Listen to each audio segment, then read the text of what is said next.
Cause it takes real strength for you to show compassion. Cause there's war on the roads, blood on the streets.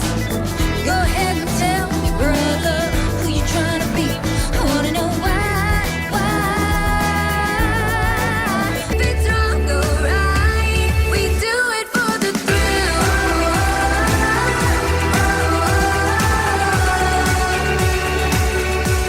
We do it for the thrill.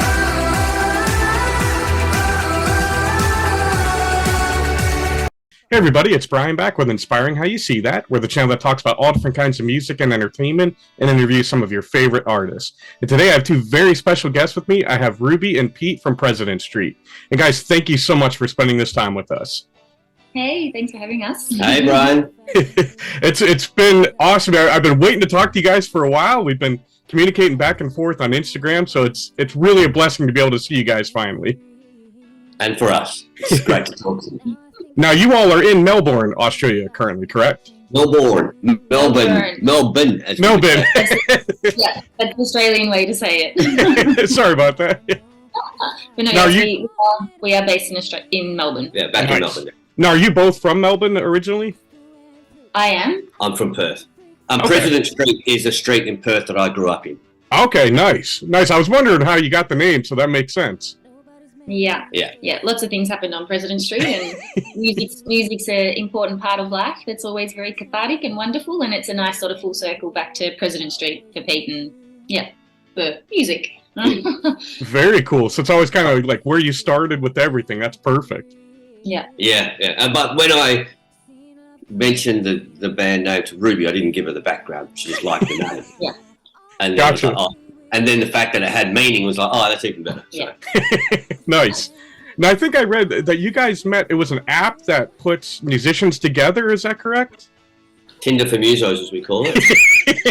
It's a website that I think is in America as well, called Star Now. So it's all creatives, from photographers to producers, models, singers, everything. Actors. And yeah, it's a great place to meet up with like-minded creatives. And yeah, that's where we met.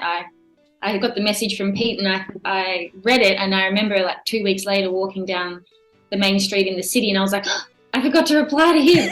And I replied, and then it was all quick from there, and it was great. So the rest is history. When I put up an ad, I had a few songs ready, and I put up an ad saying I was looking for a female singer. I didn't actually put up an ad. I went through every Melbourne-based female singer on the list, and there were lots of them. And most of them had very professional headshots and professionally recorded studio recordings. But with Ruby, she had a photo of herself on holiday, and her audio was just, she took her iPhone into the toilet and just sang a cappella into it. Into the bathroom. Into the it bathroom. was a nice photo for starters. Very good backdrop on holidays. And in the bathrooms, tiles, it's great acoustics. So I thought, well, an a cappella, if you want to hear a singer in my voice, this is my voice. Yeah. Raw and unfiltered. So. That's a great, and obviously it worked. I mean, you must have heard her sing a couple notes. You're like, I'm done. I found it. I'm good to go. That was pretty much it, yeah. Very cool. Now, how long ago was that you guys met and started President Street? So probably 4 or 5 years ago now. Yeah. Okay. Nice.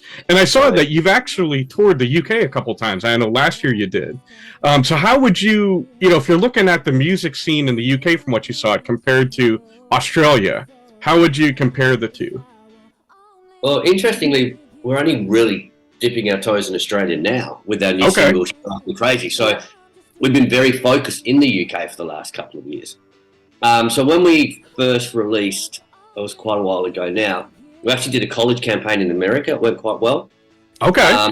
College radio campaign, yeah. Our very first EP, and then it charted on a couple of stations and stuff. And then got introduced to someone in England who helps us out a lot, sort of being the main person for us, Joe Hart. And it sort of just organically went from there.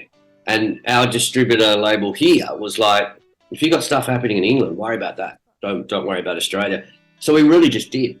And we just sort of stayed focused on England, and it just went from one thing, our team built, we got introduced to people, and it just sort of organically grew from there. We did a couple acoustic tours in 2019 before COVID. Okay. 19? Yeah. Yeah. And then all the COVID stuff happened.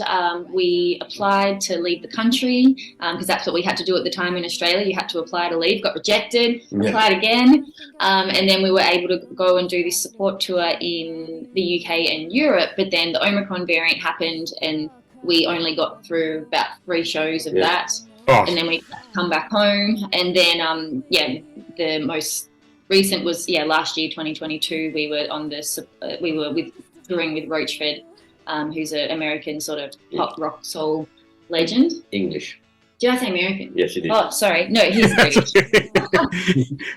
I've just got America in my mind because we all started in England. They came there and they came here. It's all good. We toured with him, which was an amazing experience, and we loved that so much. The British crowd are wonderful, as were the European crowd as well. So we're looking forward to doing more of it. But we love the UK scene. It's funny in Australia. Australia's such a big country, and we only really have four or 5 cities. Okay. I'm probably offending someone by saying that, but in truth, we're very concentrated, and each city is very far apart. Okay. So whereas in England, it's a small place with a population 2 or 3 times Australia, and you do everything by driving. So you can drive 2 hours, and you're in another city that's of equal size to the one you know. And whereas Australia is still dropping down the same like dirt road, just about with watch out for kangaroos and snakes signs every 5 kilometres. So. Yeah, it's a big difference. Yeah, so touring in England's really fun because you cover so much and so many people in such a short space of time, and you're not in airports. You can do it in the car. It's all good. Very cool. Now I gotta say, and I appreciate you guys a lot because you've been following and supporting Kevin and I since the beginning of Inspiring How You See That, and we both really appreciate that. It's been such an honor for us to watch you guys come out with new music and continue to grow. So again, thank you for supporting us for the last couple of years. And thank you for supporting us as well. We were so stoked when you guys got in touch as well. And I think you found us with I Found Me, that song back then, I Found Me. You had the ones to watch, and we were like, oh, it's so nice that we've made it across the pond, the big pond. Absolutely. And one of the things that we've liked, of course, your music, it's not all the same. So when I describe it to people, I'm like, there's elements of pop, even R&B, soul, dance. And so I was curious, what kind of music did both of you, whether it's particular artists or genres that kind of inspired you growing up? Yeah, it's a lot of breadth, definitely, as it reflects our music. For me personally, I grew up with a lot of the music that my father was listening to, so that was everything from the Stones and Elvis and the Beatles and Michael Jackson and all of that sort of era, but I otherwise really enjoyed listening to just radio pure pop and R&B, so some more acoustic artists too at the time, but they were more acoustic, like Jewel and John Mayer, but otherwise your Britney Spears, Kylie Minogue, Tina Arena, an Australian artist, Mariah Carey, an ultimate vocalist, as was Whitney and Celine Dion, and just a lot of pop artists from the noughties and the 90s, I guess. Sure. Yeah, my dad's music was more Australian pub rock sort of thing, so, and it's relatively similar for me as well in the sense that President Street is in a suburb under the airport in Perth. It's not the most salubrious place, but growing up, it was a lot of Aussie pub rock, it was a lot of AC/DC, and then that kind of hard rock stuff.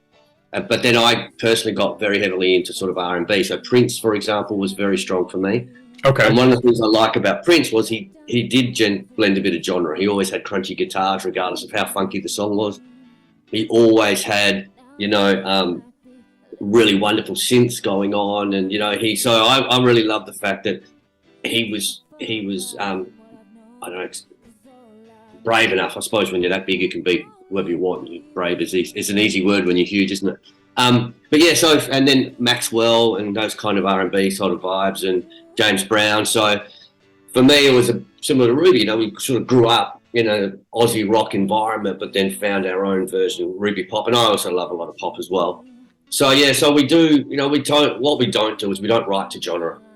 Okay. Just sort of we kind of we want to be storytellers first and foremost. So we very much work on the basis of what are the emotions we're trying to get across in the song, and which is the best direction to take it in order to find that. So if it tends to be more pure R&B, or if it tends to be a bit more heavy, or if it tends to be straight down the middle pop, we let the song dictate the direction that we think it should go to in order to sort of bring out the emotions that we're trying to achieve. Sure. Nice. And one of the things, when I was looking through your videos, I noticed you guys don't shy away from some heavy topics. I'm looking at some of the past songs that you've come out with. Tell Me Brother, that you just came out with a little bit ago. That was very powerful, talking about hatred and war going on. It's like can you kind of go a little bit in depth of what that song meant to you two? Yeah, so Tell Me Brother was very much a song that we wrote specifically about the idea of what masculinity is. Okay. And this idea that being tough or a hard man is actually not true masculinity. It's actually kind of the true masculinity is using your power to help people and lead people and guide people and protect. You don't use it to be a schoolyard bully, It's sort of that idea of being a real man isn't about being a tough man, it's about being a strong man. Yeah. And so that's very much the idea which we write. I mean, that song started there actually quite a long time ago. There were some riots in Australia. There was just a bit of violence, and it sort of just prompted me to write it. And we took it further from there. It started in its origins really as a bit of an anti-violence, anti-war song, really. And okay. It just felt as relevant now as it did then, and so we decided to put it out. Unfortunately, with Ukraine coming along and all that sort of stuff, it's like, well, the world's not getting any more peaceful. Right. So that's why we thought it was a decent time to release it. Yeah, and lyrically as well, we've had a lot of discussions about it in general, about the topic of masculinity and, how we would love for men to be better in the world, and how, unfortunately, a lot of encouragement for all of that from women doesn't sort of hit as well with men who are struggling in this way. And, sure. The lyrics as well, it's very much almost encouraging and empowering men to be better as well. And, the lyrics instead of throwing your fist, try extending your hand. We've had conversations about that, Pete, when he's in a pub and you can start seeing someone that's perhaps a bit drunk and getting a bit, out of hand and aggressive, and you have a technique that you do that you told me at least.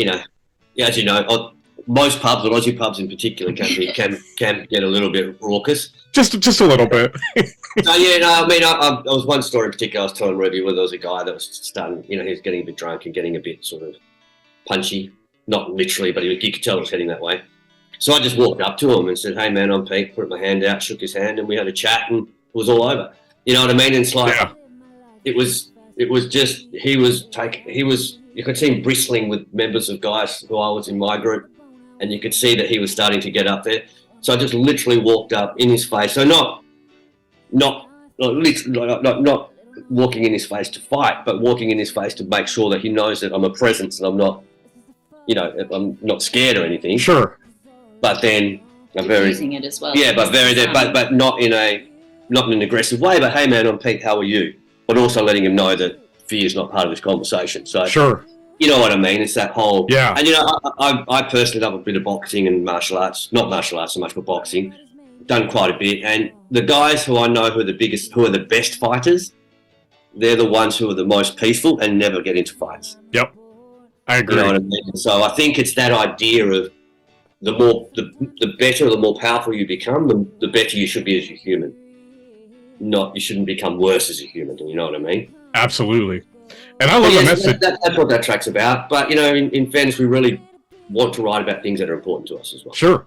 Absolutely. I love that message. And we saw what you guys put out on Instagram. And it was, where you were saying, hey, this is not masculinity. This is. And what I loved about that is a lot of times, we hear, toxic masculinity. And obviously that's the kind of thing that we want to not have. But then we're not presented with the real good side of masculinity. Yeah. And so I love how you guys did that. It wasn't just don't be the jerk, but here's how a real man acts. Yeah, and so we appreciated that you brought the positive aspect with it too. Yeah, that's definitely something that we've been focused on, because it is sad. I feel there aren't that many wonderful, amazing men in our society for young men as well as older men to look up to and have that guidance. from as well, you know, that are in, you know, high profile public positions. A lot of the men that are in those high profile public positions are sort of more on the side of a bit more toxicity and very unhelpful to our society in many ways. And even just the linguistics of it all, you know, toxic masculinity has almost sort of hijacked the word of masculinity. And it's like, Exactly. no, toxic masculinity is toxic masculinity. And then we have healthy masculinity, which is true masculinity and what we feel it very much should be. So yeah, I'm glad that you enjoyed that distinction on that reel on Instagram. So yeah. Very cool. Another song that I saw that hit me was, and the video was Heal. Yeah. And so I kind of developed in my head what I thought was really going on, but I was curious what you guys were thinking with that, and what you were, for lack of a better term, the storyline involving the woman and the teddy bear and what all of that represented. Yeah. Firstly, I'm curious to hear your side of it too. Okay. So I kind of thought of it, first I thought, you know, taking almost literal, like she had lost a child. Yeah.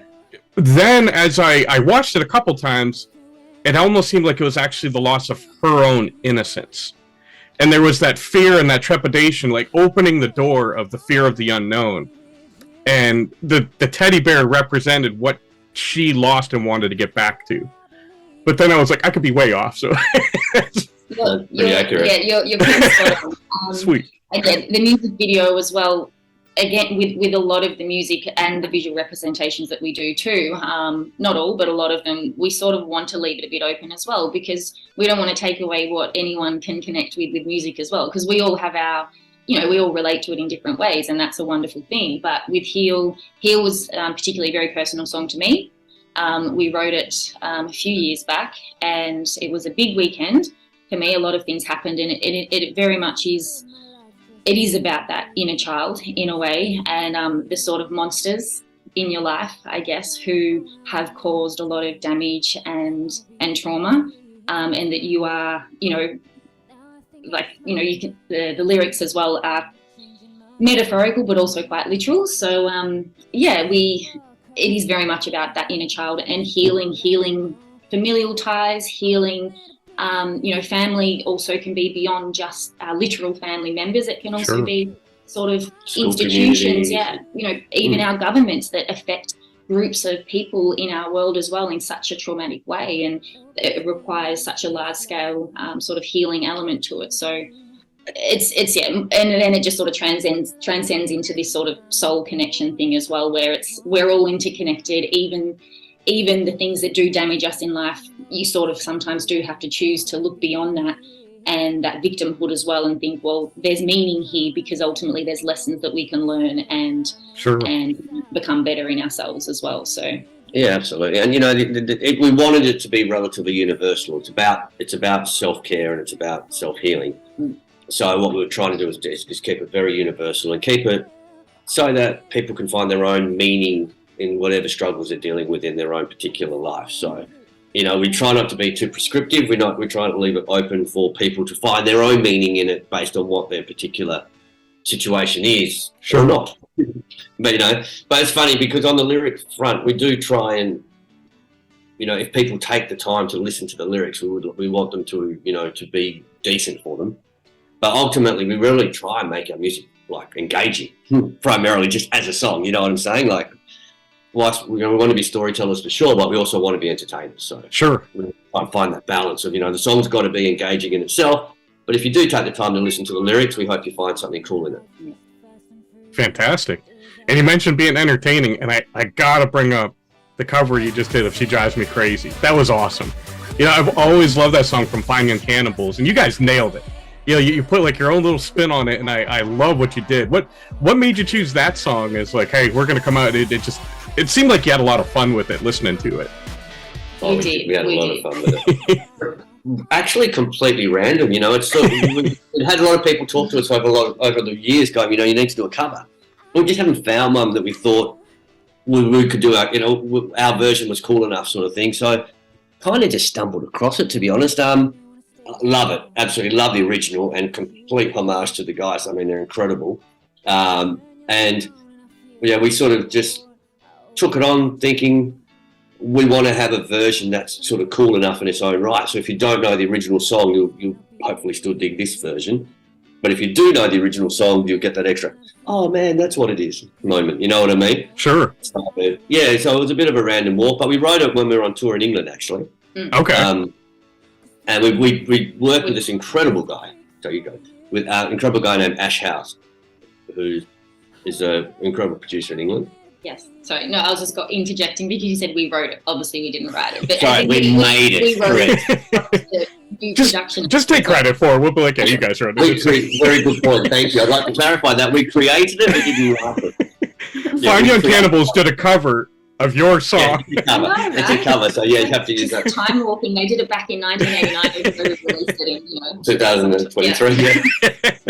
But we spent the day. It was the first time that we actually recorded vocals with Ash House. We have worked with him on previous songs of ours, and he is incredible. He's a English producer and mixer and songwriter. He's made tracks with Kylie Minogue and One Direction and 5 Seconds of Summer and Ellie Goulding Song of the Year. He's incredible. So it was a really special day for us to be in the studio with him and record the vocals with him.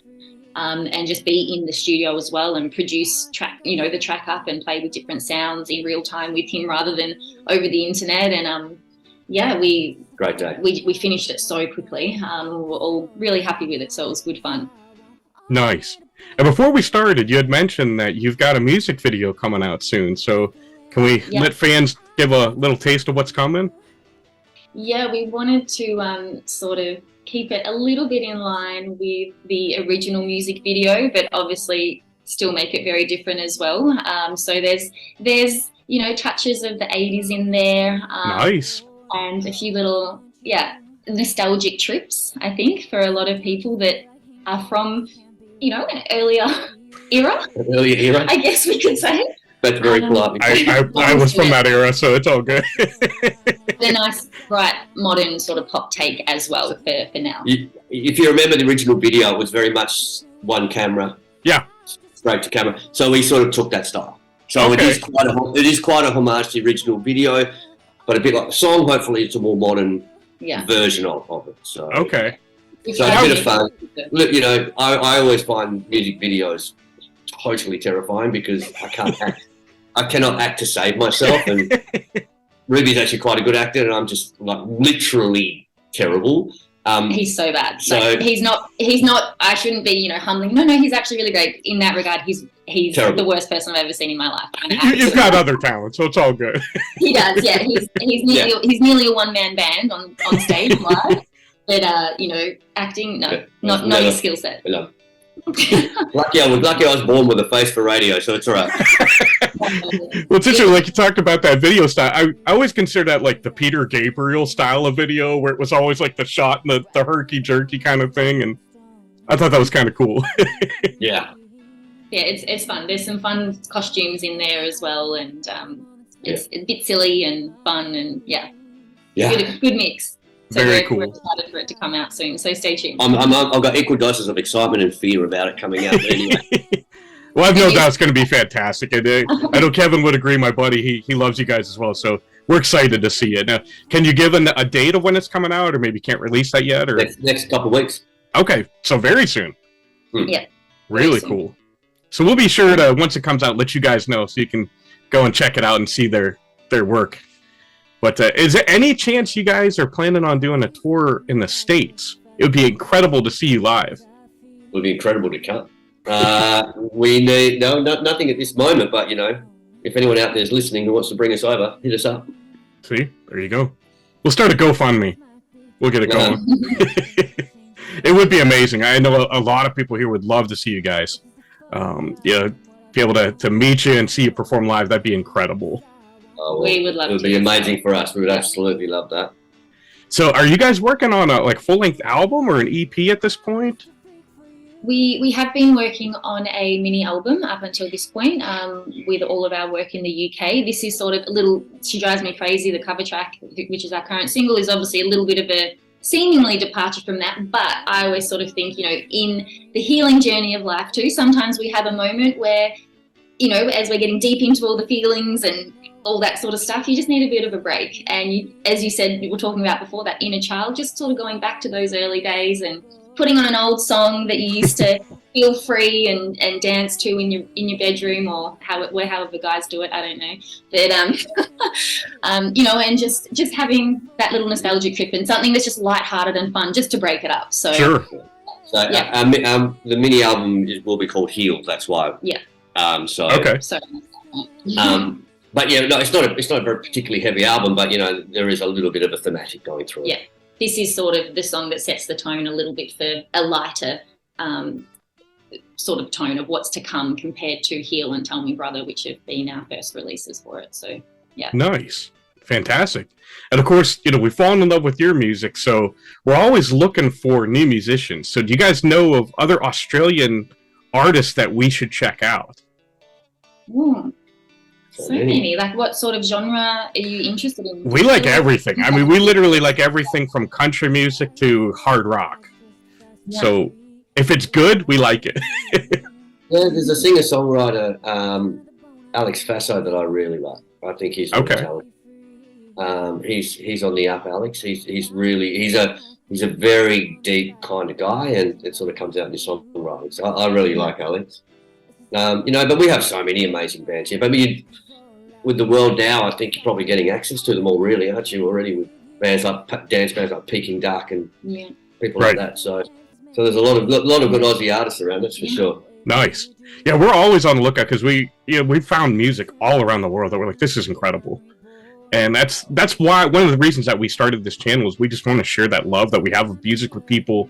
Because unfortunately here, a lot of people just listen to the radio and that's it. That's like their only exposure.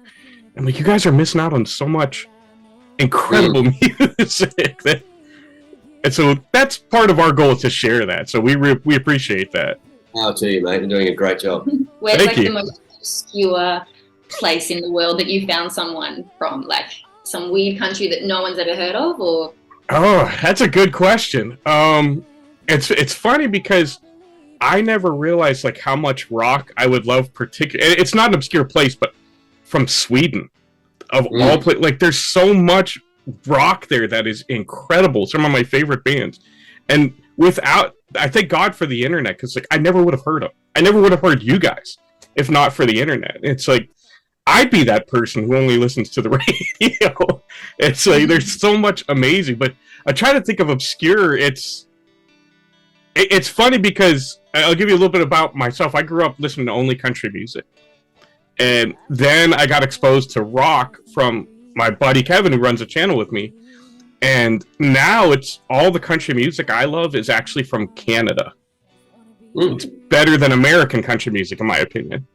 And I never would have guessed that. But, so that's why we're always on the lookout everywhere. So that's why I was like, hey, who do you guys know over there that we should check out? Yeah, we'll have to have a bit more of a think as well and send you a link. We'll DM you. Yeah. That'd be perfect. We'd appreciate that. Well, Ruby and Pete, again, thank you so much for spending this time with us. It's something we've been looking forward to. You know, both myself and Kevin.